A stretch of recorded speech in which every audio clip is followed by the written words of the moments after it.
For more on the situation inside the country, I'm joined by Ali Mustafa, a reporter with TRT World. He joins me from Gaziantep in southern Turkey. Ali, what's the latest you're hearing about this attempted coup?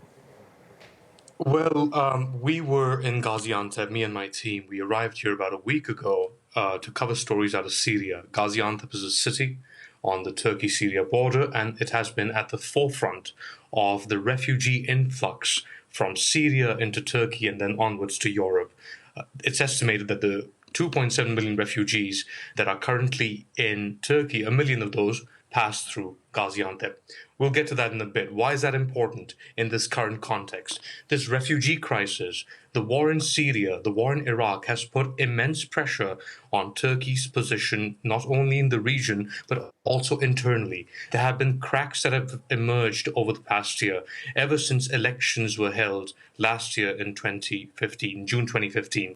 The military and the political leadership hasn't necessarily seen eye to eye, but now, after this failed coup attempt, it seems that there was a lot more in common between the military leadership and the political leadership than was led to believe. And one reason for that led to this failed coup.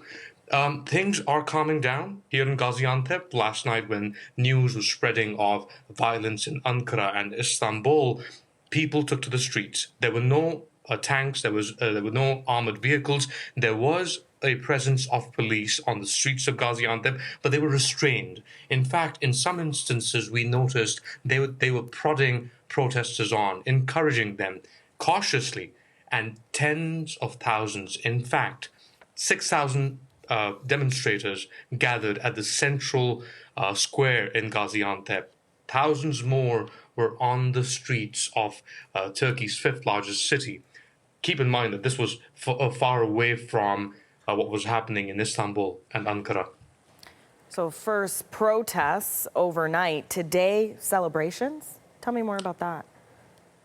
Celebrations indeed. In fact, about 30 minutes ago, I returned to the central square in Gaziantep, and there were groups of 2 or 3 dozen people that would pass through that square, chant their slogans, and move on. And these scenes are being emulated across this country. In fact, Prime Minister Bin Ali Yildirim has called for a show of strength to reinforce and consolidate this position that the Turkish government and the president of Turkey, Recep Tayyip Erdogan, find themselves in. They have been under attack. They have been under criticism for quite some time on how they've dealt with the situation with Syria, for example, or with the PKK on the other hand, with violence sweeping through this country over the past year and hundreds of people dying in these attacks by the PKK, which is considered a terrorist organization here, and also Daesh. Mm-hmm. Clearly, the president has his supporters, which is why we are seeing these celebrations today. But what are people telling you about this failed coup? There's always this sense, especially in the Western press, especially in Canada or the US, even in Germany, for example, that Erdogan or President Erdogan is going for a power grab. For example, in trying to change the constitution, in trying to turn Turkey from a parliamentary system to a presidential system and republic, that he is moving Turkey more towards an authoritarian bent. But if you are to witness what is happening or what has transpired on the streets of this country in the past 24 hours, you will be surprised in some instances in the West to find that Erdogan, Recep Tayyip Erdogan, and the political force that he created, keep in mind the presidential position in Turkey is a neutral position, but the political force that he created, the AK Party, and he is eternally linked to that political force, has a lot of traction in this country yet. And not just that, there are other political groups. This coup wasn't necessarily against the government, the AK Party government, or wasn't necessarily against Recep Tayyip Erdogan.